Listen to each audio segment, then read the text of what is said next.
OK, on passe maintenant à la discussion de la parité. Donc, la parité, c'est un concept qu'on associe beaucoup avec la détection des erreurs. Donc, c'est un peu relié aussi à la correction des erreurs. Donc, on utilise le même vocabulaire dans les deux circonstances. Donc, la parité qu'on connaît le plus, c'est pour identifier les erreurs. Et la parité pair et impair est la parité qu'on voit le plus souvent. Donc, dans le cas ici, nous allons prendre un bloc de k bits et on va ajouter un seul bit. Donc, ça, on ne va vraiment pas toucher les k bits originales. Et on va ajouter une seule bit et on va forcer soit la parité paire ou forcer la parité impaire. Donc, ici, par exemple, nous avons une séquence 0, 1, 0, 1, 0 qui a naturellement une parité paire. Ça veut dire que si on fait la somme binaire, on arrive à 0. Donc, on veut conserver la parité paire, donc on ajoute une bit de parité de 0 dans le cas ici. Donc, même maintenant avec le bit additionnel, quand je fais la somme, ça va donner 0. Par contre, ici, j'ai 3 1 suivi par 2 0, donc le somme ici, binaire, sera plus 1. Donc, j'ajoute une bit de parité qui est plus 1 pour que maintenant, quand je fais la somme de toutes ces k plus 1 bits, j'arrive à une somme de 0. Donc, cette parité c'est comme un codage. Si on imagine qu'il y a des redondances qui sont ajoutées, j'ajoute une bit qui est une fonction des autres bits, donc il n'est pas une bit d'information, il n'ajoute pas d'information qui est transmise, c'est juste de redondance. Le taux, on a dit, c'était la grandeur de bloc avant la redondance divisé par la longueur de bloc après la redondance. Donc, c'est k divisé par k plus 1. Donc, dans le cas ici, supposons qu'il y a un bit qui change. S'il y a une bit qui change, par exemple, cette 0 devient une 1, à ce moment-là, le somme va être 1 au lieu d'être 0 et au détecteur, nous allons savoir, il y avait une erreur parce que jamais est-ce que le somme doit être 1. Pour la transmission, c'est toujours transmis avec une somme égale à 0. Donc, on peut détecter une erreur. Mais vous allez penser, mais qu'est-ce qui arrive? Qu'il y a deux bits qui changent. Donc, cette 0 devient une 1 et la 1 devient un 0. Je ne vais pas détecter. C'est certain que je ne vais pas détecter. S'il y a 3 bits, je vais détecter.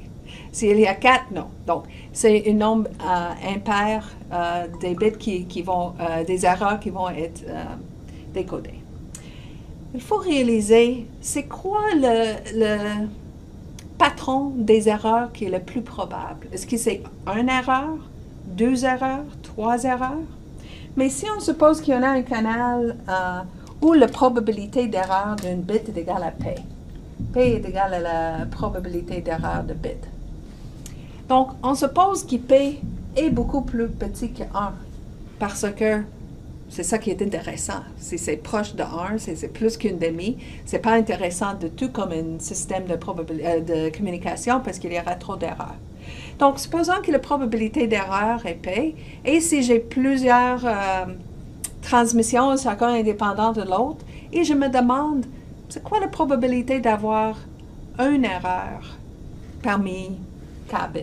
Donc, il y a k bits.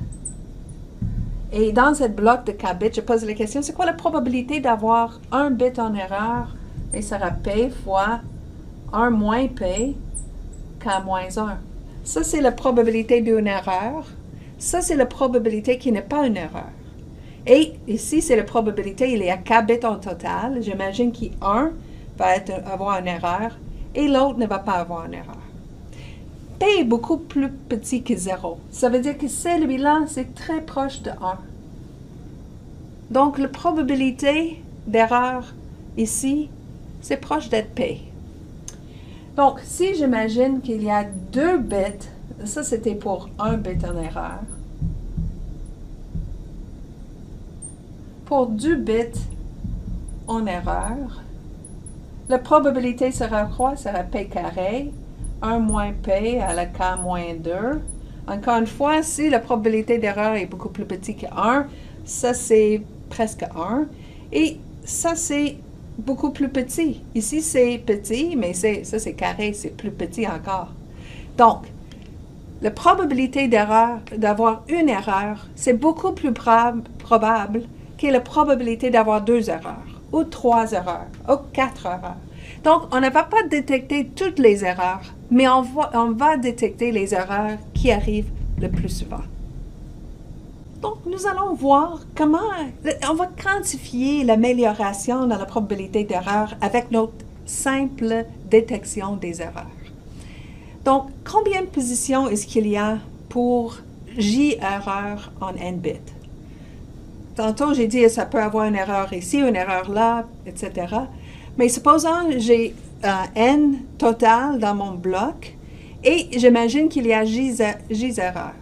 Mais c'est juste le coefficient binomial. Donc, n factoriel divisé par J factoriel divisé par n moins J factoriel. Ça nous donne le nombre de patrons de J erreurs dans un bloc de n bits. Donc, ça, c'est si je veux placer 2 erreurs, où est-ce que je peux placer les 2 erreurs? Dans la première 2 bits, première bit, troisième bit, etc. Ça, c'est une manière de compter combien de patrons qui vont avoir le même nombre d'erreurs. Finalement, c'est juste différents bits qui vont avoir cette erreur.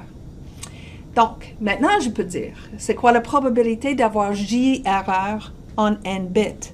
Ici, c'est la probabilité d'avoir J erreur en n bits, mais je n'ai pas spécifié le patron, mais finalement, il y a plusieurs patrons pour le faire.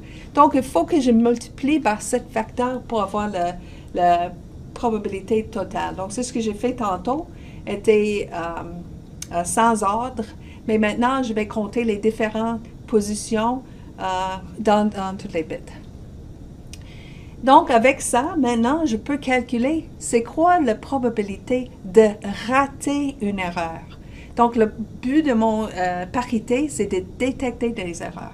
Et j'aimerais savoir à quel point est-ce que ça va arriver. Donc, pour calculer cette probabilité de rater la détection, mais il faut faire le somme. Mais le somme, je ne fais pas toutes les J. Je ne fais pas le somme de J égale à 1 à n. Je fais plutôt le somme de 1 à n sur 2, donc la moitié. Mais ici, le nombre d'erreurs est 2 fois J. Pourquoi? Parce que c'est une somme qui est seulement sur les paires d'erreurs, le nombre paires d'erreurs. Donc, ça veut dire que quand il arrive 2 erreurs, parce que je ne vais pas détecter 2 erreurs, 3 erreurs, je vais détecter il y avait une erreur. Je ne vais pas savoir qu'il y avait finalement 3 erreurs, mais au moins je vais savoir le bloc est erroné. Mais 4, 6, 8, je ne vais pas savoir. Donc ici, je peux calculer la probabilité de rater la détection. Donc je fais passer par ces calculs pour faire un peu réchauffer notre connaissance de comment calculer ces probabilités d'erreur en bloc, parce que nous allons le faire maintenant, pas pour une parité, mais le faire pour un code qui corrige les erreurs aussi. Avant de passer à faire ça, je vais juste mentionner une autre type de parité. On a fait une parité dans une dimension, on peut aussi faire une parité en 2 dimensions. Donc ici, c'est un bloc que j'accumule, mais finalement, je peux l'imaginer comme 5 différents blocs, chacun avec 5 entrées. Et je peux faire une parité horizontale et verticale.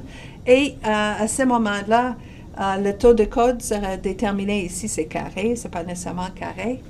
Mais dans ce cas, il sera possible peut-être de corriger des erreurs. Donc, c'est une manière très simple de prendre ce concept de parité qui était juste pour détecter des erreurs et de le mettre en 2 dimensions pour être capable, des fois, de corriger les erreurs.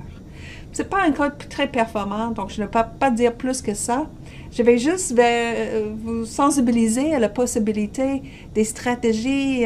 Ici, c'est peut-être évident comment est-ce que je vais détecter une erreur, parce que je sais qu'il y a une erreur ici et ici. Donc, les deux vont me dire que peut-être c'était celui-là qui était erroné.